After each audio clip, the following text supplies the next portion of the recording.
कैसे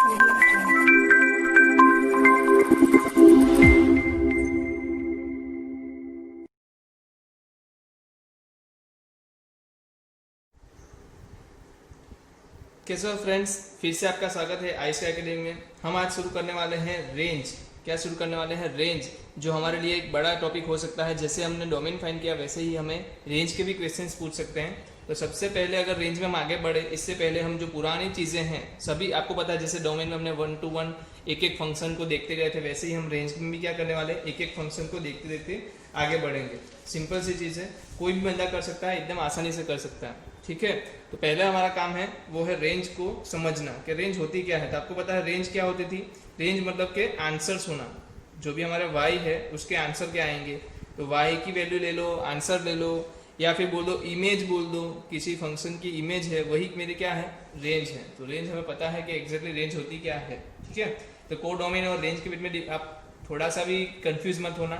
और बात कर रहा हूँ मैं, मतलब आपको डोमेन के जो क्वेश्चंस मैंने करवाए हैं, जो डोमेन के क्वेश्चंस होमवर्क में मैंने जो दिए होंगे आज तक के, उन सबको है ना आप एक बार क्वेश्चन, सिर्फ क्वेश्चन को है ना एक कागज पे लिख लो। सिर्फ एक क्वेश्चन को कागज में लिख दो, फिर आपको एक्जैक्टली पता चलेगा कि आपने मतलब किस किस बला के क्वेश्चंस को आपने सॉल्व कर दिए हैं। और कभी ऐसा मुलाकात हो जाए किसी दोस्त से जो शायद से यहाँ से ना पढ़ता हो, कहीं और से पढ़ता हो, उसको बस पकड़ा देना, भाई ये क्वेश्चंस करके दिखाना जरा, तो आपको अच्छे से पता चल जाएगा कि आप किस लेवल पे खेल रहे हो। समझ रहे हो? मैं और भी क्वेश्चंस आपके सामने लाता रहूंगा, और भी डोमेन के क्वेश्चंस मैंने अभी नोट कर रहा हूँ, मैं जेरेबल के क्वेश्चंस भी अलग कर रहा हूँ, मैं आपके लिए सामने रखूंगा, आपको घर से सॉल्व करने हैं। और मैं बोल रहा हूँ बहुत मज़ा आने वाला है, बहुत मज़े आने वाला है। बट मैं क्या कर रहा हूँ, अभी थोड़ा स्पीड भी बढ़ा रहा हूँ, क्योंकि देख लो हमने बहुत सारे लेक्चर्स सिर्फ डोमेन में निकाल दिए।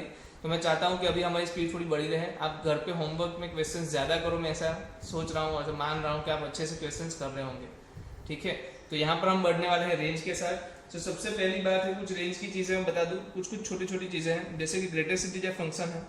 अब ग्रेटेस्ट इंटीजर फंक्शन की रेंज किसको पता नहीं है? सबको पता है। क्या आता है इसका आंसर? हमेशा इंटीजर इसका आंसर आता है। हमेशा क्या आंसर आता है? इंटीजर्स।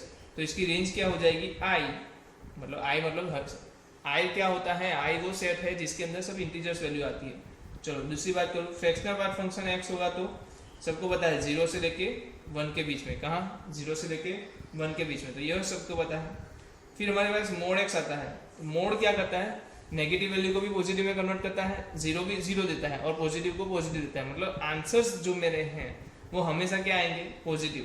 तो जीरो एंड पॉजिटिव नंबर्स। तो इसको मैं क्या बोल दूँ? 0 प्लस आर प्लस बोल दूँ।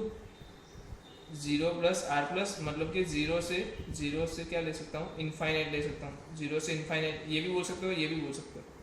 ठीक है, यूनियन बोल सकते हो कि 0 यूनियन आर प्लस, मतलब कि सभी पॉजिटिव वैल्यूज और 0। और यहाँ पर मैं बोल रहा हूँ 0 से इनफाइनाइट तक, दोनों आंसर्स आ सकते हैं। चलो आगे बढ़ते हैं। हाँ, कोई बता सकता है लॉग का क्या होगा? लॉग ए बेस एक्स अगर है तो लॉग का क्या होगा ग्राफ? आपको पता है लॉग में मैं कोई भी वैल्यू ले सकता हूँ। फिलहाल आप क्या कर सकते हो? ग्राफ, लॉग का ग्राफ भी ड्रॉ कर सकते हो। आपको पता है लॉग का ग्राफ कैसा होता है? इस तरीके का होता है। या तो कभी क्या होता है, अगर डिक्रीजिंग है तो इस तरीके का होगा। बट अब y की वैल्यूज देखो, आप y की वैल्यूज, रेंज क्या होती है? y की वैल्यूज। तो y एक्सिस पे देखो क्या वैल्यू आ रही है? माइनस इनफाइनाइट से लेके इनफाइनाइट तक जा रहा है। माइनस इनफाइनाइट से लेके इनफाइनाइट तक जा रहा है। इसका मतलब इसकी रेंज हो गई माइनस इनफाइनाइट से इनफाइनाइट, मतलब कि r क्या हो गई? r हो गई। तो लॉग की क्या हो रही है? रेंज माइनस इनफाइनाइट से इनफाइनाइट r हो रही है।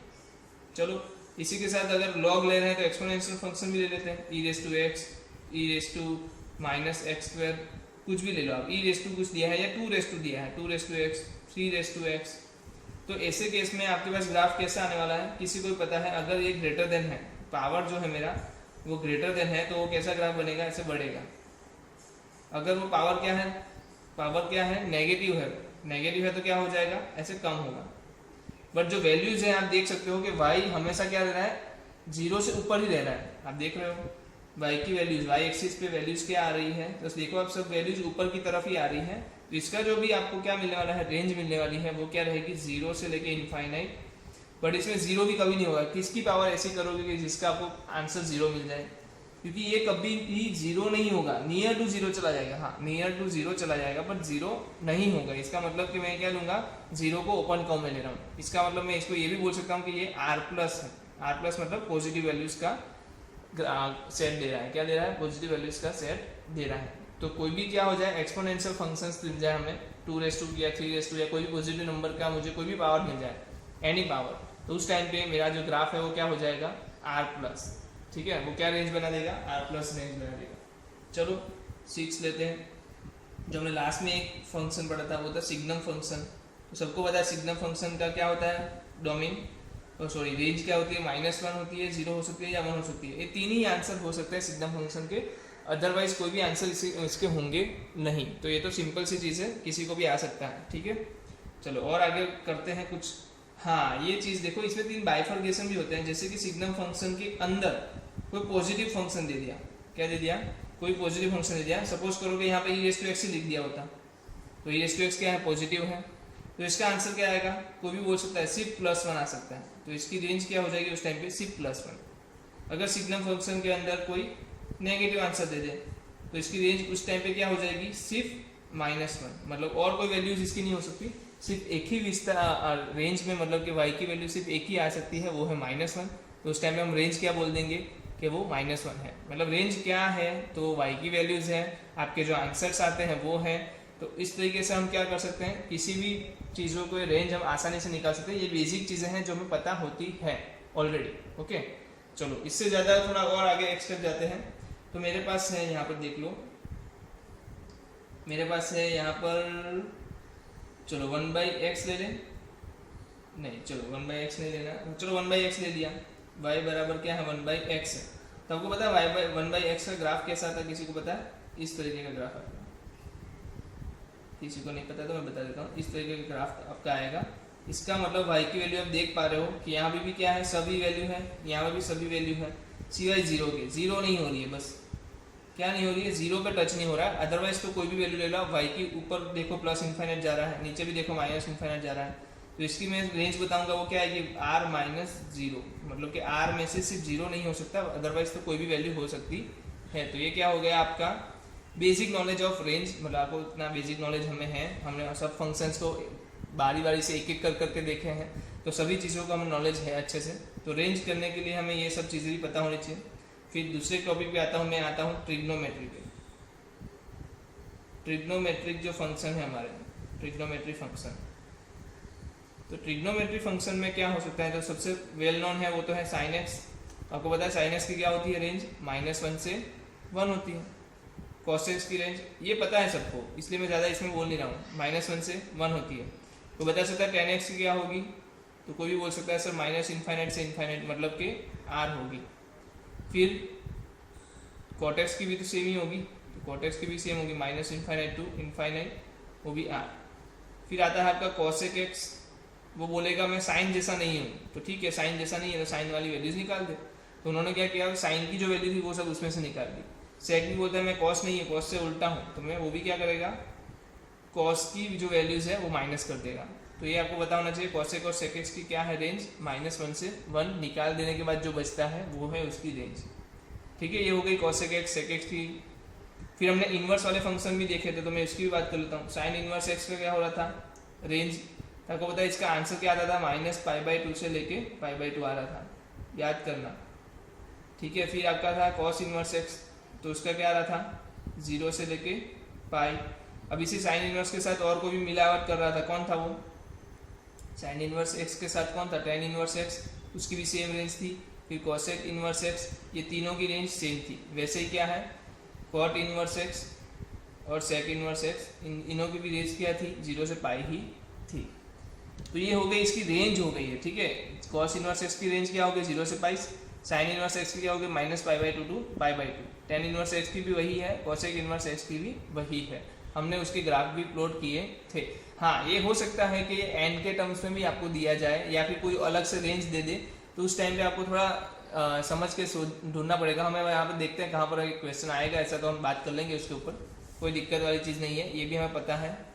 चलो दूसरी एक जो बात है वो है, आपको कभी कभी क्या होता है cos x और sin x का सब्ट्रैक्शन और एडिशन के टर्म में दे देते हैं, a cos x plus b sin x।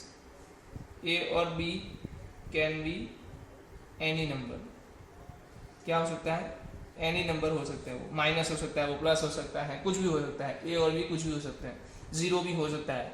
अगर sin x नहीं दिया है तो मैं बोल सकता हूँ कि वो 0 है। मतलब साइन एक्स का जो मल्टीप्लिकेशन है वो 0 के साथ हुआ, इसलिए साइन एक्स का टर्म नहीं दिया है। तो मुझे एक चीज़ पता चल गई कि ये वाला जो है फंडामेंटली बहुत काम करके देने वाला है। देखो कैसे, जो इसका आंसर आने वाला है वो है हमारा a square plus b square निकालो, under root a square plus b square minus में a cos x plus b sine x, मतलब a cos x plus b sine x की वैल्यू जो है वो कहाँ से कहाँ के बीच में रहने वाली है, तो under root a square plus b square की माइनस वैल्यू से लेके प्लस की वैल्यू तक ये वैल्यू रहेगी। बहुत काम की चीज़ है ये, मैं बोल रहा हूँ बहुत काम की चीज़ है, आपको पता होना चाहिए। इसकी बहुत मतलब इसके बहुत मायने हैं, अगर आप नहीं जानते तो बता दूँ कैसे। इसके कुछ एग्जाम्पल मैं लूँगा, फिलहाल मैं आपको ये एकदम बता देता हूँ। चलो मैं काम करता ले लेता हूँ, अभी एग्जाम्पल लेना ही शुरू करते हैं। कुछ एग्जाम्पल के बाद हम फिर से कुछ और नया टॉपिक लेंगे। तो सबसे पहला मैं एग्जाम्पल ले लेता हूँ आपके सामने। जो मेरे पास एग्जाम्पल है okay, y equal to under root में 1 minus sine X, under root में 1 माइनस साइन एक्स,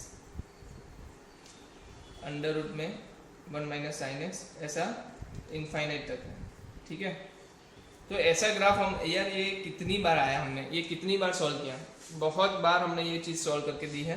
तो एक मैं बात बता देता हूँ कैसे आपको ये चीज़ मैं अभी बता ही देता हूँ। ये चीज़ हमेशा याद रख लेना, p अंडर रूट p मैं एज्यूम कर सकता हूँ ना इसको p, मतलब कि कोई एक वैल्यू p एज्यूम कर सकता हूँ। मतलब आपको ये इन फ्यूचर कुछ और भी दे दे, इसके जगह पे कुछ और भी दे दे, आप क्या एज्यूम कर लोगे उसको p एज्यूम कर लोगे। ठीक है, तो ये मैं जनरल आपको सॉल्व करा दे रहा हूँ, समझ लो, जनरली मैं सॉल्व कराता हूँ।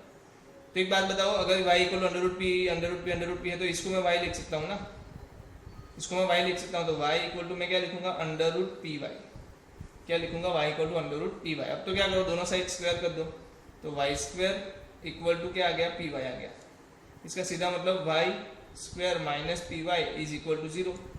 तो y कॉमन लेते ही आपको क्या मिलेगा, y माइनस पी और y इक्वल टू 0। एक तो वैल्यू मिल गई y इक्वल टू 0, एक वैल्यू मिल गई y इक्वल टू पी। ठीक है, अब 0 की वैल्यू की हमें ज़रूरत नहीं है। चलो एक तो पता चल गया ना, रेंज क्या हो सकती है, 0 हो सकती है ना, सिंपल सी बात है, y इक्वल टू 0 आंसर आ सकता है, तो ये रेंज में इन्वॉल्व होगा। अब y इक्वल टू p है तो y इक्वल टू p में ले लेता हूँ, क्या हो गया मेरा 1 माइनस साइन एक्स। यहाँ पर p मैंने क्या एज्यूम किया था, 1 माइनस साइन एक्स। अदर यहाँ पर कुछ और होता, p की जगह पे 1 माइनस साइन एक्स की जगह पे कुछ और होता, तो भी मैं क्या इसका आंसर लिख पाता डायरेक्टली, हाँ y इक्वल टू p होता है। वही जो यहाँ पर हमने एज्यूम करना है ना, वही जो रिपीट हो रहा है, जो पार्ट रिपीट हो रहा है वही उसका आंसर हो जाता। सिंपल है, एकदम सिंपल है। अब मुझे जो रेंज ढूंढनी है वो ढूंढनी है 1 माइनस साइन एक्स की। देखो आपको क्या पता है, सिर्फ आपको साइन एक्स की पता है, आपको साइन एक्स की पता है क्या है, -1 से 1 के बीच में। अब देखो यहाँ से यहाँ जाना है, हमें क्या करना है, यहाँ से शुरू करके यहाँ तक जाना है, क्योंकि ये मुझे पता है, ये मुझे जानना है, ये मुझे पता है, ये मुझे जानना है। तो पता बताते बताते हमें जानने वाली जगह पे पहुँच जाएंगे। कैसे, साइन एक्स से यहाँ कैसा दिख रहा है, माइनस साइन एक्स दिख रहा है, तो हम क्या करेंगे, दोनों साइड -1 से सब जगह -1 से मल्टीप्लाई कर दो। अब माइनस से मल्टीप्लाई करते ही साइन ऑफ इनइक्वालिटी क्या हो जाएगी, चेंज। तो ये हो गया -1, ये हो गया +1, ये माइनस साइन एक्स आ गया। चलो माइनस साइन एक्स आ गया। अब क्या है, +1 ऐड किया हुआ है, तो दोनों साइड क्या करो, +1 ऐड कर दो। सब जगह +1 ऐड करते ही आपको क्या मिल गया, 1 माइनस साइन एक्स यहाँ दिखना शुरू हो गया, 1 + 1। इसका आंसर आया 2, इसका आया 1 माइनस साइन एक्स और इसका आया 0। तो मतलब क्या आ गया, इसकी जो रेंज आ गई वो क्या आ गई, 0 से लेके 2 तक। तो y की रेंज क्या हो गई, 0 से लेके 2। तो रेंज ऑफ y क्या आ गया आपका, 0 से 2। चलो कुछ और कर सकते थे, हाँ कुछ और भी कर सकते थे, कैसे मैं बताता हूँ आपको। देखो ये साइन जो भी है ना, साइन का ग्राफ कैसा है, कंटिन्यूअस है। क्या है, कंटिन्यूअस है। कंटिन्यूअस ग्राफ में एक चीज होती है, आपकी जो मिनिमम वैल्यू थी, मिनिमम और ये मैक्सिमम वैल्यू आंसर देता है। क्या करता है, मिनिमम वैल्यू और मैक्सिमम वैल्यू इसकी रेंज हो जाती है। मैं बताता हूँ कैसे। साइन एक्स की मुझे पता मिनिमम वैल्यू क्या होती है, -1 और मैक्सिमम वैल्यू क्या होती है, +1। तो मैं क्या बोल सकता हूँ, साइन एक्स का जो रेंज है वो -1 से 1 है। हाँ हो सकता है। चलो किसी बंदे ने बोला सर 2 sin x कर दो ना एक बार, 2 sin x। तो मैं 2 sin x में क्या करता हूँ, एक बार मिनिमम वैल्यू डालता हूँ, एक बार मैक्सिमम वैल्यू डालता हूँ। मिनिमम वैल्यू कैसे, सर 2 और साइन की मिनिमम वैल्यू क्या होगी, -1। सर 2 साइन की मैक्सिमम वैल्यू क्या होगी, +1। तो मुझे आंसर मिल जाएगा -2 से लेके 2। और आप चेक करना चाहते हो तो यहाँ पे चेक कर लो। अगर मुझे sin x दिया होता तो मैं क्या लिखता, -1 से 1 मैंने क्या किया 2 sin x किया, तो मैं 2 sin x करने के लिए क्या करूँगा, सबको 2 से मल्टीप्लाई करूँगा। तो आंसर क्या मिल रहा है, देखो अब 2 sin x क्या आ रहा है, -2 से 2। तो जो मैं ले रहा हूँ वो सच हो रहा है। अब यहाँ पर मेरे पास क्या था, 1 माइनस साइन एक्स था। देखो मेरे पास क्या था, 1 माइनस साइन एक्स था। तो 1 माइनस साइन एक्स के लिए मैंने क्या किया, 1 माइनस माइनस 1, 1 माइनस प्लस 1। तो ये क्या कर दिया मैंने, मिनिमम और मैक्सिमम वैल्यू दे दी। जैसे मिनिमम मैक्सिमम वैल्यू ली, यहाँ पर मेरे को मिल गया 2 और यहाँ पर मिल गया 0। तो आपको तो पता ही है 0 छोटा होता है, 2 बड़ा होता है, तो आप कैसे लिख दोगे इसको, 0 से 2 के बीच में। तो इस तरीके से आप कोई भी क्वेश्चन आसानी से सॉल्व कर सकते हो। जैसे कि मैं और एक क्वेश्चन ले लेता हूँ, y इक्वल टू डिवाइड में है 9 by sine x minus 7, 9 sign x minus 7। तो क्या होगी इसकी रेंज, कोई बता सकता है, मिनिमम एंड मैक्सिमम। चलो मिनिमम वैल्यू के लिए क्या हो गया, 1 9 माइनस 1 माइनस 7, फिर 1 डिवाइड बाई 9 प्लस 1 माइनस 7। तो इसका आंसर क्या आया, 1 डिवाइड बाई माइनस आ जाएगा, -9 माइनस 7 माइनस 16 आ जाएगा। यहाँ पर क्या आ जाएगा, 9 माइनस 7 मतलब कि 2 आ जाएगा। तो आंसर क्या हो गया आपका, -1/16 से लेके 1/2 तक। तो समझ पा रहे हो आप कैसे आसानी से सॉल्व कर सकते हो। बट इसमें क्या 0 वैल्यू हो सकती है, मुझे बताओ। एक चीज़ है जो आपको समझ जानी चाहिए कि इसमें कभी भी 0 वैल्यू नहीं होगी। 1 डिवाइड बाई एक्स है ना, ये क्या है, 1 डिवाइड बाई एक्स है, तो इसकी वैल्यू कभी क्या नहीं होगी, 0 नहीं हो सकती। तो इसमें से आपको क्या माइनस करना पड़ेगा, इक्वल 0 कभी नहीं होगी, तो -0 कर दो। आप क्या कर दो, -0 कर दो, क्योंकि कभी भी 0 वैल्यू नहीं हो सकती। -1/16 से लेके 1/2 के बीच में एक ही वैल्यू है जो नहीं आ सकती, वो है 0। तो इसको आप निकाल दो इसमें से, ठीक है। चलो एक काम करते हैं और आगे जाते हैं, कोई और क्वेश्चन लेते हैं। थर्ड क्वेश्चन मैंने लिया, जो मेरे लिए है सही है क्वेश्चन। मेरे पास क्वेश्चन आया sin x plus cos X, y equal to क्या है, sin x plus cos X. तो चलो इसकी रेंज मुझे बतानी है। आपको पता है क्या होता है, अंडर रूट में ए स्क्वायर प्लस बी स्क्वायर से लेके minus under root a square से बी स्क्वायर से लेके plus under root a square plus b square, ऐसा होता है ना आंसर।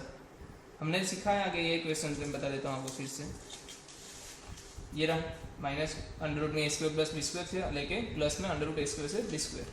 चलो कर लेते हैं। यहाँ पर ए स्क्वायर क्या है, देखो 1 है, यहाँ पर बी क्या है, 1 है। तो मैं क्या रखूँगा अंदर, 1 का स्क्वायर 1 प्लस 1, फिर यहाँ भी 1 का स्क्वायर 1 और प्लस बी का स्क्वायर 1।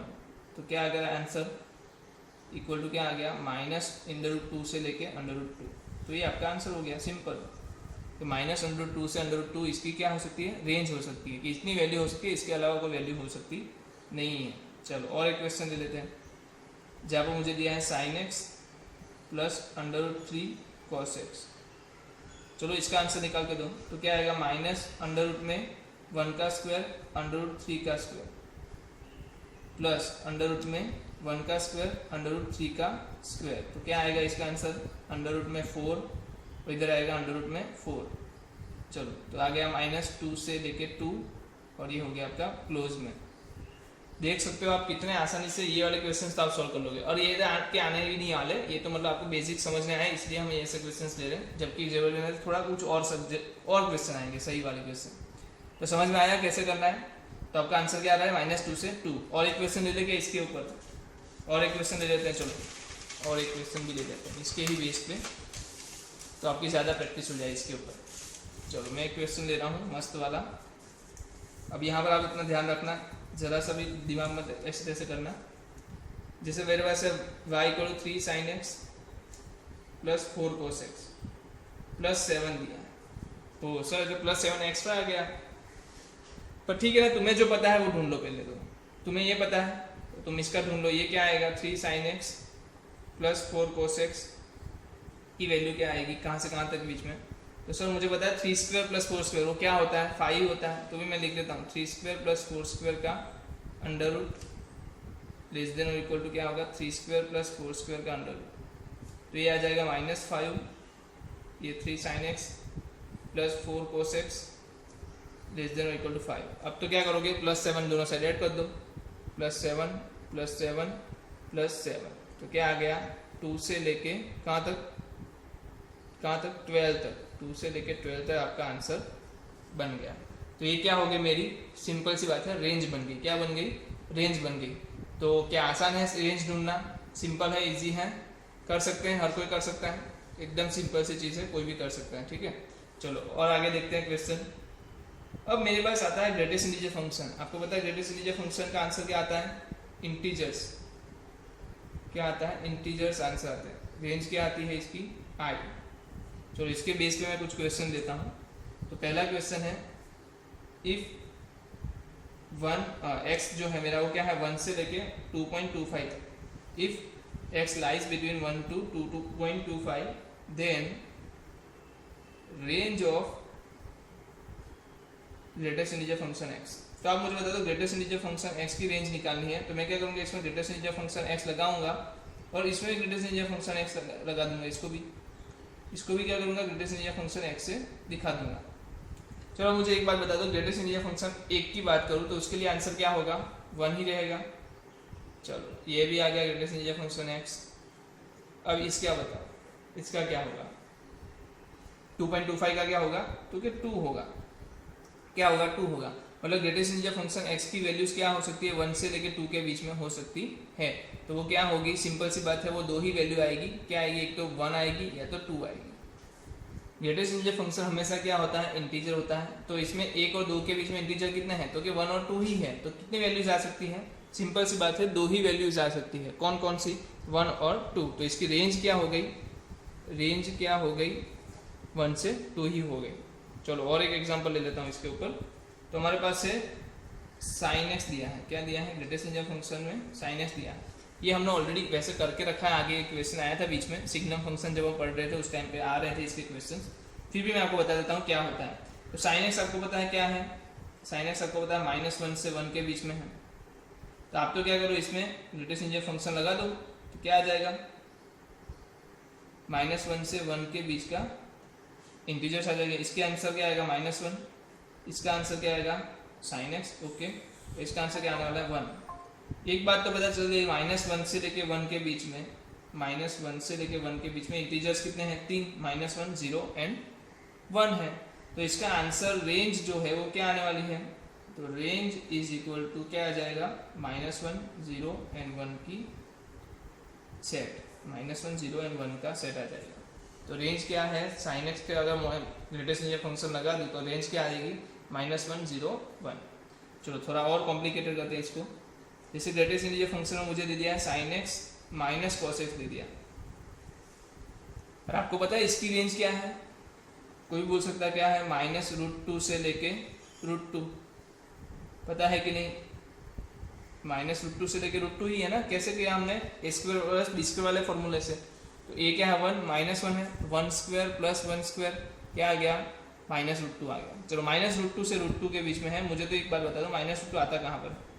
तो -1, 0 एंड 1 के इस बार आता है -1.41, और ये कहाँ आता है? 1.41 से लेके 1। अब -1.41 को अगर मैं क्या करूँ, मतलब इसमें मैं ग्रेटेस्ट इंटीजर फंक्शन लगाऊँ तो आंसर क्या देगा? -2 देगा। क्या देगा? -2 देगा। समझ में आ रहा है कि नहीं आ रहा है? इसका आंसर क्या आने वाला है? -2 आने वाला है। फिर -1 का क्या आएगा? -1 का क्या आएगा? -1। 0 का क्या आएगा? 0, और 1 आएगा। और ये 1.41 के लिए आंसर क्या आएंगे? 1 तक। तो मतलब आपको अगर मैं क्या करूँ, मेरे x को, इसको मैं क्या मान लूँ? पूरा x मान लूँ, क्योंकि ग्रेटेस्ट इंटीजर फंक्शन के लिए तो यही x बनेगा ना। तो मेरा x अगर -1.41 से लेके 1.41 तक जा रहा है, टू फ्रॉम -1.41 से 1.41 जा रहा है, इसका मैं क्या निकालूँ? मैं ग्रेटेस्ट इंटीजर फंक्शन निकालूँ तो क्या मिल रहा है मुझे? तो कि -2 से लेके 1 के बीच में आंसर मिल रहा है। तो -1 से लेके 2 के बीच में आपका ग्रेटेस्ट इंटीजर फंक्शन घूम रहा है। इसमें कितने कितने इंटीजर्स आते हैं? -2 आता है, -1 आता है, 0 आता है और 1 आता है। तो ये आपके लिए क्या हो गई? रेंज हो गई, क्योंकि आपको जो वैल्यू मिलेगी वो क्या मिलेगी? सिर्फ इंटीजर्स मिलेगी। तो सिर्फ इंटीजर्स वाली वैल्यूज ही हमारी रेंज में आने वाली है। चलो और एक एग्जांपल लेते हैं, थोड़ा मजे वाला क्वेश्चन है। मैं देखता हूँ इसमें आता है कि नहीं, चेक कर दो। चलो हमारे पास है greatest integer function sine x mode में है। क्या है? मोड में दिया है। चलो मोड में दिया तो कुछ नहीं करेंगे, हमें मोड में ही रखो इसको। आप तो क्या करो, इसको कुछ एज्यूम कर लो ना। इसके अंदर जो है वैल्यू, इसको मैंने बड़ा x मान लिया, चलो x डैश मान लिया, इसको क्या करो स्क्वायर कर दो, चलो y ही मान लो अभी तो फिलहाल, क्योंकि मुझे एक चीज़ पता चल गई, इसकी रेंज अगर मुझे मिल जाती है तो मुझे इसकी निकालने में दिक्कत नहीं होती है, तो मैं तो सिर्फ पहले इसकी रेंज निकालने की कोशिश करूँगा। तो ये क्या है, मैं इसको y जूम कर लिया। अब दोनों साइड क्या करो, अब स्क्वायर कर दो, तो क्या हो जाएगा साइन स्क्वायर x, मतलब मोड, अब स्क्वायर करने में मोड तो क्या होता था, रिमूव हो जाता है, cos square x plus 2 mod sine x plus into mod cos x is equal to क्या आ जाएगा वाई स्क्वायर। तो इसका आंसर तो आपको पता है क्या होता है 1, और इसका आंसर मैं क्या बोल सकता हूँ, साइन 2x बोल सकता हूँ। साइन 2x क्या होता है, 2 साइन x कॉस x, तो मैं क्या बोल दूंगा साइन 2x, और मोड में आएगा क्योंकि तीनों चीज़ें क्या पॉजिटिव है, मैं मोड में ले रहा हूँ, और इज इक्वल टू क्या आ गया वाई स्क्वायर। चलो मुझे कोई बता सकता है मोड साइन 2x का, मोड साइन 2x की वैल्यू क्या हो सकती है, इसकी रेंज क्या हो सकती है, कोई बता सकता है मुझे? कोई भी बता सकता है सर, 0 से लेके 1 तक हो सकती है। क्यों? क्योंकि साइन की जो वैल्यू है वो -1 से 1 के बीच में है, बट यहाँ पर ऑलरेडी मोड लगा दिया है, इस वजह से क्या हो रहा है, नेगेटिव वैल्यूज को भी क्या होना पड़ रहा है, पॉजिटिव होना पड़ रहा है। तो मेरी वैल्यूज जो है वो कहाँ हो जाएगी, 0 से लेके 1 के बीच में आ जाएगी। और दूसरी बात +1 है, तो मैं उसको +1 दोनों साइड करूंगा तो क्या बन जाएगी, 1 से लेके 2 के बीच में आने वाली है। क्या रहने वाली है, 1 से लेके 2 के बीच में किसकी वैल्यू आई, ये पूरे ब्रैकेट की, किसकी, अंदर वाली चीज़ की,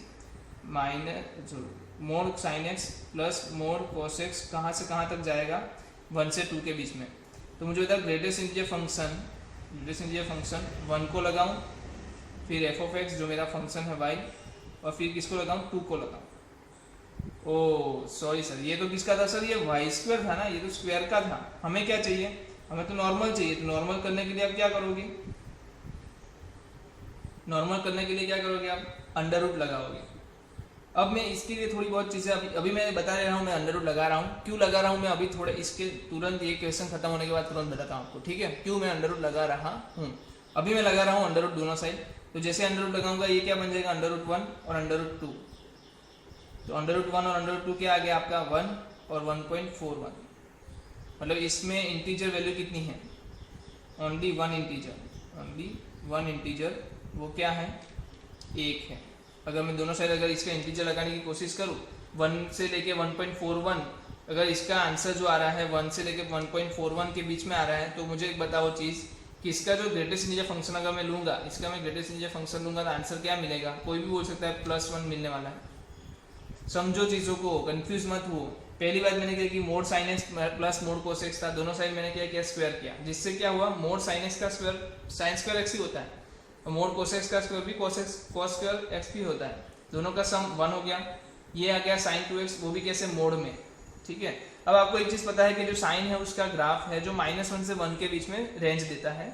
जब मैं उसको मोड लगाता हूँ तो उसकी रेंज क्या हो जाती है, 0 से लेके 1, क्या हो जाती है, 0 से लेके 1 हो जाती है। तो इसका मतलब अगर 0 से 1 है और एक चीज़ एक्स्ट्रा +1 है, तो 0 से 1 क्या बन जाएगा, 0 से 1 क्या बन जाएगा, 1 से लेके 2 बन जाएगा।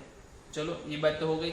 अब वाई स्क्वायर क्या है, ये तो आया, जो आंसर आया 1 से 2 वो किसका आया, ये पूरे ब्रैकेट का स्क्वायर का आया। क्या आया, पूरे ब्रैकेट के स्क्वायर का आया। हमें क्या चाहिए था, हमें तो सिंगल में चाहिए था, स्क्वायर में नहीं चाहिए था। तो मैंने इसका क्या किया, दोनों साइड अंडर रूट किया। क्यों किया, क्यों कर सकता हूँ मैं अगले टॉपिक को बताता हूँ, अगले ही टॉपिक को बताता हूँ, ठीक है। तो थोड़ा सब्र करो, बट अभी एक इसमें जरूरत पड़ रही है क्वेश्चन में, इसलिए मैंने आपको बता दिया। तो मैं अंडर रूट करते ही मुझे क्या मिला, 1 और 1.41, क्या मिला, 1 से लेके 1.41। किसका आंसर हो सकता है, sine x plus cos x mode जो है उसका आंसर क्या हो सकता है, 1 से लेके 1.41 के बीच में हो सकता है। अगर कोई वैल्यू मेरी 1 से लेके 1.41 के बीच में है तो उसका अगर मैं क्या ले लूँ, ग्रेटेस्ट इंटीजर फंक्शन ले लूँ, तो मुझे बताओ क्या वैल्यू मिलेगी। अगर मेरा ग्राफ 1 से लेके 1.41 के बीच में है, अगर मैं उसका ग्रेटेस्ट इंटीजर फंक्शन लेता हूँ तो मुझे बताओ उसकी वैल्यू क्या मिलेगी। बता सकते हो आप, क्या आएगी, 1 ही आएगी। तो इसका मतलब मैं कुछ भी वैल्यू ले लूँ, हमेशा मेरी वैल्यू क्या आने वाली है, 1। तो रेंज क्या हो जाएगी, 1। रेंज क्या हो जाएगा, सिर्फ 1। समझ में आ रहा है कैसे हो रहा है, ठीक है। तो अब जो मैं बात करने वाला हूँ उस पर आप जरा गौर फरमाएगा, ठीक है। अंडर रूट वाली चीज पे मैं आता हूँ, थोड़ी देर रुक जाओ। अब जो मैं लेने वाला हूँ वो है मेरे पास क्वाड्रेटिक इक्वेशन। क्या है, क्वाड्रेटिक इक्वेशन। तो देखो क्वाड्रेटिक इक्वेशन में एक ही चीज़ है, आपका ग्राफ कैसा हो सकता है मुझे ये बता दो। एक तो ग्राफ कैसा हो सकता है, इस तरीके का, या तो ग्राफ कैसा हो सकता है, इस तरीके का। दो ग्राफ हो सकते हैं। अब दोनों ग्राफ में मैं बता देता हूँ, ये जो वैल्यू होती है जो एकदम एक्सट्रीम पॉइंट पे आती है ना, ये देखो ये आती क्या है -d/4 है। क्या आती है -d/4 है। दोनों के लिए वही सेम आती है, -d/4 है। इधर भी क्या आएगी -d/4 है। ये कब आता है ग्राफ ऐसा, जब a ग्रेटर देन 0 हो। और ये ग्राफ कब आता है, जब a लेस देन 0 हो। ये ग्राफ कब आएगा आपका, a ग्रेटर देन 0 है, और ये ग्राफ कब आएगा, a लेस देन 0। ये क्या है, तो ax² + bx + c = 0 के ग्राफ के लिए बात कर रहा हूँ। तो जब a की वैल्यू क्या है, ग्रेटर देन 0 है, तो आपका ग्राफ कुछ इस तरीके से दिखेगा। अगर a की वैल्यू लेस देन 0 है तो ग्राफ कैसा दिखेगा, इस तरीके से दिखेगा। तो अगर इस तरीके से दिख रहा है तो इसको मैं क्या बोलूंगा, मिनिमम वैल्यू बोलूंगा। क्या बोलूंगा, आप देख रहे हो ना, छोटी से छोटी वैल्यू है, बाकी सब ऊपर बड़ी वैल्यू है, तो इसको मैं मिनिमम वैल्यू बोलूंगा। और इसको क्या बोल सकता हूँ मैं, मैक्सिमम वैल्यू। और आपको पता है क्या रेंज क्या होती है, मिनिमम से लेके मैक्सिमम होती है। तो इस केस के लिए क्या आंसर आएगा, इस केस के लिए आएगा -d/4 से लेके इनफाइनाइट तक। और इस केस के लिए क्या आएगा, तो -∞ से, नीचे -∞ है, ऊपर यहाँ पे इनफाइनाइट जा रहा है, -∞ से लेके मैक्सिमम वैल्यू मतलब कि -d/4 तक। तो ये आपका आंसर हो गया। समझ में आ रहा है। तो ये रेंज है, ये भी एक रेंज है, दोनों रेंज बता रहे हैं। जब a ग्रेटर देन 0 है तो रेंज आपकी ये हो जाएगी, अगर ये लेस देन 0 है तो रेंज क्या हो जाएगी, ये हो जाएगी। तो क्या आसान है इसको निकालना। चलो एक क्वेश्चन में ले लेता हूँ, निकाल के दो मुझे। 3x² + 4x + 5। तो बता दो ये क्या आ गया, ग्रेटर देन 0। सिंपल सी बात है, क्या आंसर आने वाला है, -d/4 से लेके इनफाइनाइट। तो पहली बात तो मुझे d निकालना है, तो d क्या हो जाएगा, तो किसी को भी पता होगा, b² - 4ac होता है आपका d। b क्या है, 4 का स्क्वायर, तो 16 - 4 × 3 क्या है, 12 × 5 60 आ गया। तो आंसर आपका जो आ रहा है 60 - 16 करने पे वो आ रहा है 44। वो भी कैसा, माइनस क्या आ रहा है, -44 आ रहा है। तो आप जब इसमें वैल्यू रखोगे आपको आंसर क्या मिलेगा, -44/4 × a क्या है आपका 3। -44 तो d का था ना, ऑलरेडी एक माइनस बाहर है। ओके, तो जो आपका आंसर बन रहा है वो आ रहा है 4 11 से निकल रहा है, तो माइनस प्लस हो रहा है। 11/3 से लेके इनफाइनाइट तक आ रहा है। 11/3 से लेके क्या आ रहा है, इनफाइनाइट तक आपकी क्या हो गई, रेंज हो गई। तो क्या कोई भी मैं क्वाड्रेटिक इक्वेशन दे दूं, आप ये चीज निकाल सकते हो। कोई भी मैं क्वाड्रेटिक इक्वेशन दे दूं, क्या आप ये चीज निकाल सकते हो, निकाल सकते हो। बस बस बस बस बस बस यही मुझे जानना था, बस आपने जो बताया सही है, क्या निकाल सकता हूँ, आसान ही है, कोई नहीं है। -d/4 ही हमेशा वैल्यू देनी है। अब जो है वो शुरुआत होगी बहुत बड़ी बड़ी चीज़ों की। अब क्या होने वाली है, शुरुआत होने वाली है अच्छी अच्छी बड़ी बड़ी चीज़ों की। आपको दो चीज़ें ध्यान रखनी है हमेशा, नोट कर लेना, नोट। फंक्शन कैसे होते हैं, दो, इंक्रीजिंग, दूसरा डिक्रीजिंग। दोनों एग्जाम्पल लेता हूँ, ठीक है, बारी बारी से हम दोनों लेते हैं। पहली बात है इंक्रीजिंग, किसको बोलते हैं हम, left to right value of y increase. अगर लेफ्ट टू राइट में जाता हूँ ग्राफ में, क्या करता हूँ, लेफ्ट टू राइट जाता हूँ, वैल्यू ऑफ y इंक्रीज होती है, तो मैं क्या बोलूँगा, increasing function. Left to right अगर मैं जाता हूँ और मेरा ग्राफ क्या होता है, वैल्यू ऑफ y डिक्रीज होती है, वैल्यू ऑफ y डिक्रीज होती है, तब मैं क्या बोलूँगा, डिक्रीजिंग फंक्शन है। कैसे, एग्जाम्पल लेते हैं, जैसे कि √x ले लिया, क्या लिया, √x। तो √x का ग्राफ कैसा होता है, किसी को पता है। चलो आपको ये नहीं पता होगा, किसी को ये तो पता होगा, y² = x का क्या होता है, y = √x है ना, तो y² = x का क्या होता है, तो आपको पता है ऐसे ग्राफ होता है, ऐसा ग्राफ होता है। बट आपको पता है अंडर रूट हमेशा क्या होता है, पॉजिटिव होता है, तो मैं सिर्फ पॉजिटिव वाली वैल्यूज ले रहा हूँ। इसका मतलब तो ये है कि हमेशा लेफ्ट से राइट जब जाते हो आप, तो पता क्या चल रहा है, इंक्रीज हो रहा है। तो ये फंक्शन कैसा, इंक्रीजिंग है, क्या है, इंक्रीजिंग है, ठीक है। कोई डिक्रीजिंग फंक्शन लेके दिखा सकते हो सर, हाँ है ना, कोई बात नहीं। अगर मेरे प्लस है e की नेगेटिव पावर, क्या है, e की नेगेटिव पावर, तो उस टाइम पे मेरा ग्राफ कैसा हो जाता है, ऐसा। इसमें देखो लेफ्ट से राइट जा रहे हो, वैल्यू क्या हो रही है, डिक्रीज हो रही है, तो ये क्या हो गया, डिक्रीजिंग हो गया। ये एग्जांपल दिया मैंने, एग्जांपल दिया। अब सर ये बता क्यों रहे हो, समझा क्यों रहे हो, इसलिए समझा रहा हूं, अगर मेरे पास कोई फंक्शन है, कोई फंक्शन है, उसकी रेंज है, उसकी रेंज,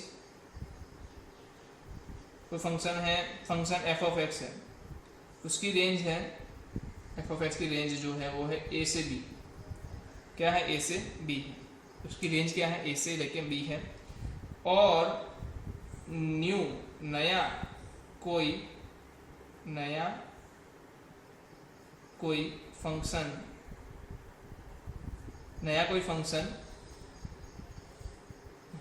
चलो नया कोई फंक्शन है इंक्रीजिंग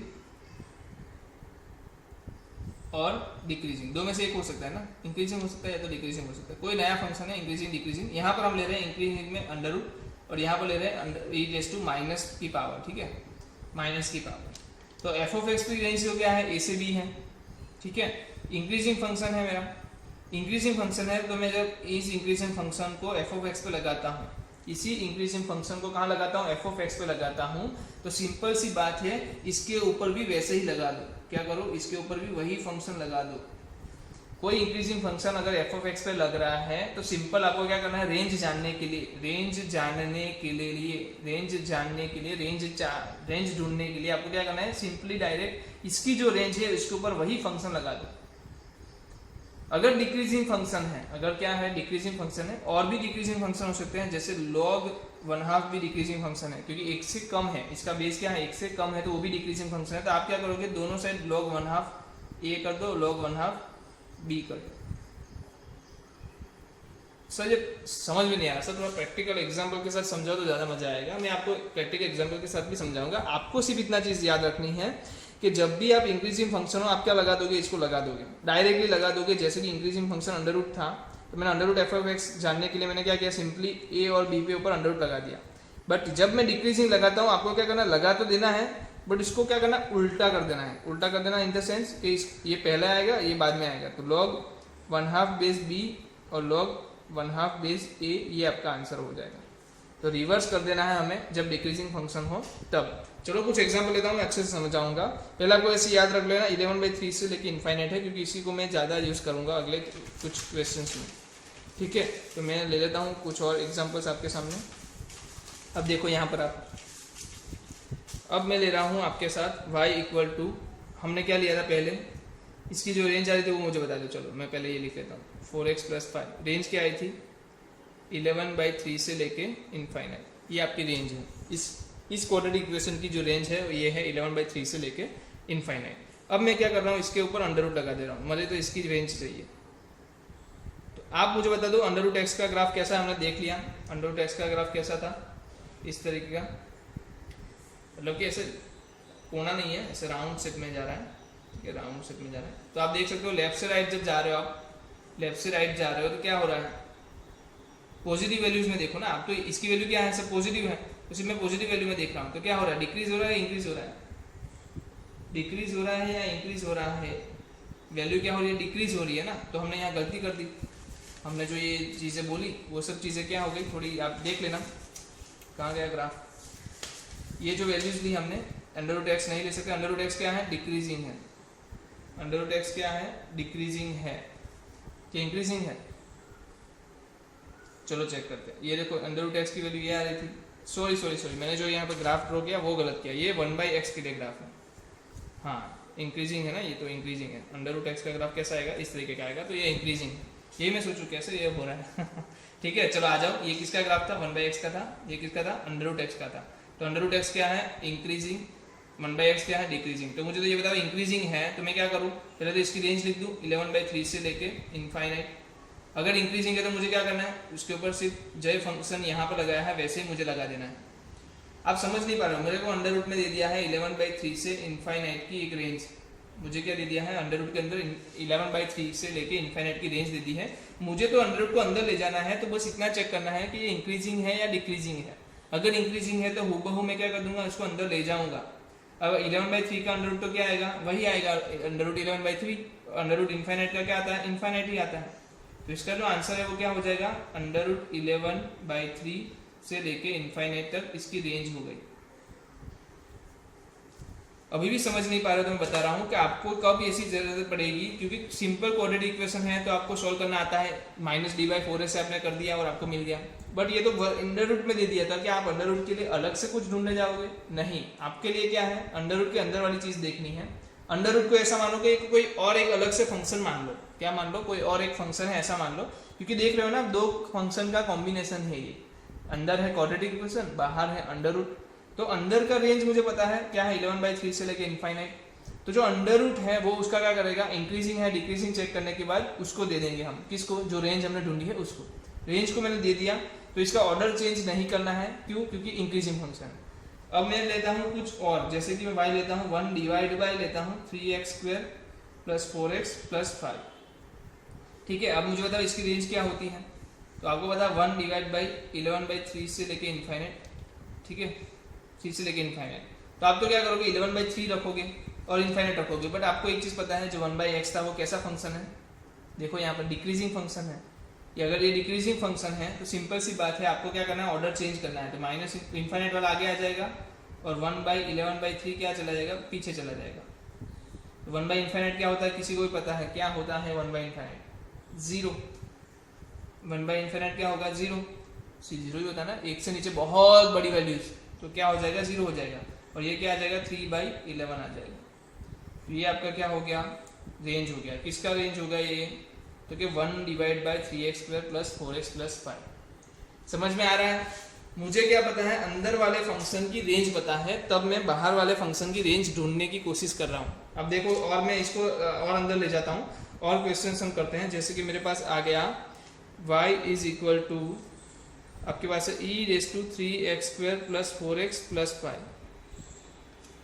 ठीक है, e⁻² दे दिया है। मुझे एक बताओ, ये जो वैल्यू है 3x² + 4x + 5, ये ऑलवेज पॉजिटिव है, क्योंकि आपको पता है ये 11/3 से बड़ी है, तो हमेशा क्या है, पॉजिटिव है। तो e से कोई पावर में, e की पावर में क्या है, पॉजिटिव आ गया ना, इसको क्या बोल सकता हूँ, e की पावर पॉजिटिव। और e की पावर पॉजिटिव का ग्राफ कैसा होता है, ऐसे बढ़ता हुआ इसका ग्राफ होता है। इसका मतलब ये फंक्शन कैसा है, इंक्रीजिंग। जैसे आप लेफ्ट से राइट जा रहे हो, वैल्यू क्या हो रही है, y की बढ़ रही है, वैल्यू क्या हो रही है, बढ़ रही है। तो इस वाले केस में मैं क्या बोलूंगा, इंक्रीजिंग फंक्शन है। तो मुझे सिंपल क्या करना है, e⁻² क्या कर देना है, 11/3 और e⁻∞ लगा देना है। तो इसका आंसर क्या आ गया, e⁻11/3 से लेके इनफाइनाइट तक। समझ में आ रहा है। ये ओपन आएगा, सॉरी ये क्लोज आएगा, ये ओपन आएगा। तो e⁻² क्या गया, 11/3 और e⁻∞ तो वापस से इनफाइनाइट ही होने वाला। तो ये आपकी रेंज हो गई। आया समझ में। चलो और एक एग्जांपल लेता हूँ, ज़्यादा समझ में आएगा। e⁻³ + 4x + 5। तो आपको पता है ये ऑलवेज पॉजिटिव है, और इसके आगे क्या लगा दिया, नेगेटिव साइन। तो ये ऑलवेज पूरी जो उसकी पावर है वो हमेशा क्या रहेगी, नेगेटिव रहेगी। तो e की नेगेटिव पावर क्या होती है, ग्राफ ऐसा होगा आपका, बढ़ते से कम होता जाएगा। तो ये क्या हो रहा है, लेफ्ट से राइट जाते हुए डिक्रीज हो रहा है। अगर डिक्रीज होता है, क्या होता है, डिक्रीज होता है, तो मैं क्या करूँगा, इसको रिवर्स करूँगा। तो e⁻∞ से लेके e⁻11/3 यही होगा ना, e⁻∞ से लेके e⁻11/3। और e⁻∞ क्या होगा, डिवाइड में चला जाएगा, e⁻11/3। इसका आंसर आएगा 0 से लेके क्या आ गया, e⁻11/3। तो ये आपकी क्या हो गई, रेंज हो गई। समझ में आ रहा है कि कैसे हमें फंक्शन को लगाना है, कैसे हमें फंक्शन को लगाना है। समझ में आ रहा है ना, आ रहा होगा, सबको समझ में आ रहा होगा। ठीक है, चलो और एग्जांपल लेते हैं। चलो मुझे जल्दी से बता दो, x² + x + 1 क्या आएगा, जल्दी से बता दो। तो कोई बंदा जल्दी से क्या ढूंढने चला जाएगा, -d/4 ढूंढने चला जाएगा। a > 0 दिया है, सिंपल सी बात है। ऐसा ग्राफ मिनिमम से मैक्सिमम, तो -d/4 से लेके इनफाइनाइट की वैल्यू। d क्या आएगा, b² - 4ac = क्या हो जाएगा, 1 - 4, तो -3 आया। a क्या है, 1 है, तो इसका मतलब कि d/4 क्या आ रहा है, -3/4 है। सॉरी नॉट -d/4 क्या आ रहा है आपका, क्योंकि -3/4 मतलब कि 3/4 आ रहा है। तो आपका जो आंसर है वो क्या हो गया, 3/4 से लेके इनफाइनाइट हो गया। इसमें कोई डाउट। रेंज क्या आ गई, रेंज क्या आ गई आपकी, d/4 से लेके 0 तक, -d/4 से लेके इनफाइनाइट तक आपकी क्या हो रही है, रेंज हो रही है। तो यहाँ पर मैंने देख लिया 3/4 से इनफाइनाइट जा रहा है, सिंपल सी चीज़ है। जैसे 3/4 से इनफाइनाइट मिला, मुझे तो क्वेश्चन कुछ और पूछ लिया साइन इनवर्स x² + x + 1। तो आपको क्या करना है, आपको तो इसकी रेंज पता है ना, आपको सिर्फ इतना चेक करना है ये क्या है, ये इंक्रीजिंग है या डिक्रीजिंग है। क्या चेक करना है, ये इंक्रीजिंग है या डिक्रीजिंग है। तो आपको पता है साइन इनवर्स x का ग्राफ कैसा आता था, याद करो साइन इनवर्स x का ग्राफ कैसा आता था, आपको पता था क्या, ऐसे दो दंडी थी। हाँ, फिर क्या, फिर तो क्या सर ऐसे बढ़ता था या कम होता था? फ कहाँ आता था? फ कहाँ आता था? कॉस में। और इसका उल्टा क्या आता था? साइन में। इसका उल्टा कर दो, ऐसा कुछ ग्राफ आता था। मतलब मैं लेफ्ट से राइट जा रहा हूँ तो वाई की वैल्यू क्या हो रही है? बढ़ रही है। तो ये इंक्रीजिंग है। ये क्या है? इंक्रीजिंग है। अगर ये इंक्रीजिंग है तो मुझे बता दो क्या मैं इसके ऊपर साइन इनवर्स लगा सकता हूँ? हाँ ऑफकोर्स लगा सकते हो सर। तो मुझे क्या करना है? 3/4 से लेके इनफाइनाइट पे क्या लगा देना है? साइन इनवर्स लगा देना है, बिना ऑर्डर चेंज किए। तो इसको मैं साइन इनवर्स इनफाइनाइट लूंगा। क्या लूंगा? आपको यहाँ पर एक ध्यान रखना है कि इनफाइनाइट तक वैल्यू जा सकती है। इसकी वैल्यू क्या जा सकती है? इनफाइनाइट तक जा सकती है। पर मुझे वैल्यू कहाँ पर मिल रही है? सिर्फ +1 तक मिल रही है ना। नहीं समझे। साइन इनवर्स कहाँ से कहाँ की वैल्यू निकालता है? -1 से 1 के बीच की निकालता है। और यहाँ पर आपको क्या दिया है? 3/4 से इनफाइनाइट दिया है। बट 1 के बाद की वैल्यू इसके लिए साइन इनवर्स मिलता ही नहीं है। तो इसका जो डोमेन होगा ना, डोमेन वो हमें देखना नहीं है डोमेन होता क्या है। बट डोमेन क्या कर लेगा? ध्यान रख लेगा कि उसको वैल्यू 1 से ज्यादा होने नहीं देगा। क्या होने नहीं देगा? 1 से ज्यादा होने नहीं देगा। वो हमें ध्यान नहीं रखना है, डोमेन अपने हिसाब से रख लेगा। हमें सिर्फ रेंज पे फोकस करना है। तो याद पता होना चाहिए कि इसकी वैल्यू जो होगी वो +1 से ज्यादा नहीं होगी। तो ये +1 तक जा सकता है। तो मैं साइन इनवर्स क्या लिख दूं यहाँ पर? इनफाइनाइट की जगह पे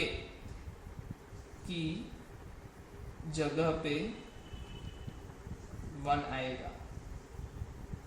क्यों आएगा 1? क्योंकि भाई वो 1 तक ही आंसर देता है।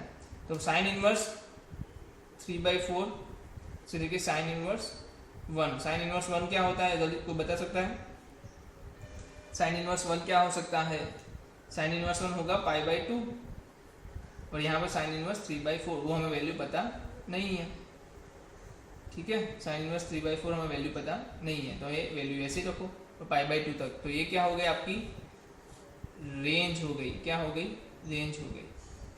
समझ में आ रहा है? आपको कौन सी रेंज पता था? आपको इसकी रेंज पता था। फिर आपने उसके इससे फायदे उठा के क्या कर लिया? साइन इनवर्स का भी रेंज निकाल लिया।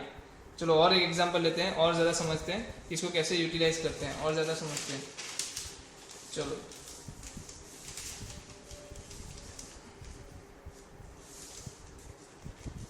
अब जो मेरे पास है वो क्वेश्चन है y = yes log cos fractional part function x ऐसे दिया है। तो मुझे तो एक बार बता दो फ्रैक्शनल पार्ट फंक्शन x का क्या होता है? फ्रैक्शनल पार्ट फंक्शन x होता है -0 से लेके 1 के बीच में। फ्रैक्शनल पार्ट फंक्शन क्या होता है? 0 से लेके 1 के बीच में। आपको इसकी रेंज पता है ना? फ्रैक्शनल पार्ट फंक्शन x की रेंज होती है 0 से लेके 1 के बीच में। सिंपल बात है। अब मुझे बताओ 0 से लेके 1 में cos का क्या होता है? आपको पता है cos की आपने ग्राफ ड्रॉ कर लिया cos का, कैसे करोगे? cos 1 0 पे क्या होता है? 1, फिर 1 पे ऐसे नीचे आ गया, ऐसे करके ग्राफ आ गया cos का। ये हो गया cos का ग्राफ। cos का ग्राफ में एक चीज देखो आप, ये cos 0 पे क्या है? 1। 1 कहाँ आता है? ये कहाँ पर आता है? π/2 पे आता है। तो मतलब ये 1 कहीं यहाँ बिटवीन आएगा। 1 कहाँ आएगा? यहाँ पर कहीं पे आएगा। तो ये वैल्यू देखो आप, जैसे लेफ्ट से राइट जा रहे हो क्या हो रहा है? डिक्रीज हो रहा है। तो 0 से 1 में क्या है? कॉस डिक्रीजिंग है। कौन डिक्रीजिंग है? कॉस। अगर कॉस डिक्रीजिंग है तो मैं कॉस फ्रैक्शनल पार्ट x की रेंज क्या बोल दूंगा? सिंपल है, मुझे क्या लगाना है? इसमें अंदर कॉस लगाना है, पर ऑर्डर चेंज कर देना है। cos 1 से लेके cos 0 क्या करना है? ऑर्डर चेंज कर देना है। cos 1 से लेके cos 0 ले लेना है। तो ये आपकी क्या हो गई? ये क्या हो गई? आपकी नई रेंज हो गई। किसकी हुई है? cos इन फ्रैक्शनल पार्ट फंक्शन x की हो गई। चलो इसकी रेंज मिल गई। अब इसके बाहर कौन है? log है। इसके बाहर कौन है? log है। तो मुझे बताओ log की वैल्यू क्या है? पहले बताओ cos 0 की वैल्यू क्या होती है? 1। ओके चलो 1 आ गया। और cos 1 से लेके 1 log में वैल्यू दी है। तो log में कुछ दिया है? नहीं दिया था। क्या एज्यूम कर लोगे? 10। आप क्या कर लोगे? एज्यूम 10। अगर log 10 की बात करो तो log 10 का ग्राफ कैसा आता है? आपको पता है? इस तरीके का। log 10 का ग्राफ किस तरीके का आता है? इस तरीके का। तो ये क्या हो गया? इंक्रीजिंग हो गया। ये क्या हो गया? इंक्रीजिंग हो गया। अगर ये इंक्रीजिंग हो गया तो आप क्या करोगे? दोनों साइड log लगा दोगे। log cos 1 log 1। log cos 1 तो आपको पता नहीं है तो उसको ऐसे रहने दो, log cos 1। पर ये आपको पता है ना log 1 क्या होता है? 0। पर ये देखना वो क्लोज चल रहा है, 0 हो गया। तो log cos 1 से 0 इसकी क्या हो गई? रेंज हो गई। बारी बारी से लगाते जाना है। पहले अंदर से स्टार्ट करो, अंदर से लेके बाहर तक निकलते जाओ। क्या करो, अंदर से स्टार्ट करो, अंदर से लेके बाहर तक निकलते जाओ और इसके आंसर्स आपको मिलते जाएंगे। ठीक है, चलो और एक एग्जाम्पल लेता हूँ। हमने एक पिछले टाइम पे एक एग्जाम्पल लिया था, आपको अगर याद हो तो, जब हमारे पास क्या होता था, इसी डिवाइड बाई डिवाइड होता था, मतलब y इक्वल टू हमारे पास होता था quadratic equation divide by quadratic equation, ऐसा हमें ग्राफ निकालना करता था। तो उस टाइम पे हमने क्या किया था, क्वाड्रेटिक इक्वेशन वाले केस में हमने सिखाया है क्वाड्रेटिक इक्वेशन इंटू वाई करके क्वाड्रेटिक इक्वेशन लिखते थे। मतलब ये 1 और ये 2 ले लो, 2 और 1, मतलब ये दोनों अलग अलग क्वाड्रेटिक इक्वेशन है। तो मैं इसमें क्या करता था, चलो मैं एग्जाम्पल भी ले लेता हूँ। Y equal to a1x² plus b1x plus c1, नीचे क्या है दिया है a2x² plus b2x plus c2, और ये y दे दिया है।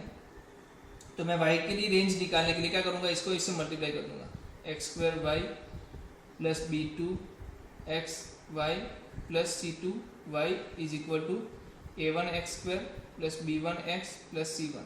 फिर मैं इसमें फिर से क्वाड्रेटिक बनाऊंगा। क्या करूँगा, क्वाड्रेटिक बनाऊंगा। x² इक्वल टू क्या कर दूँ, a2y माइनस a1, x क्या कर दूँ b2y minus b1 plus c2y minus c1 is equal to 0, और इसको क्या कर दूंगा, d ग्रेटर देन और इक्वल टू 0 से इक्वेट कर दूंगा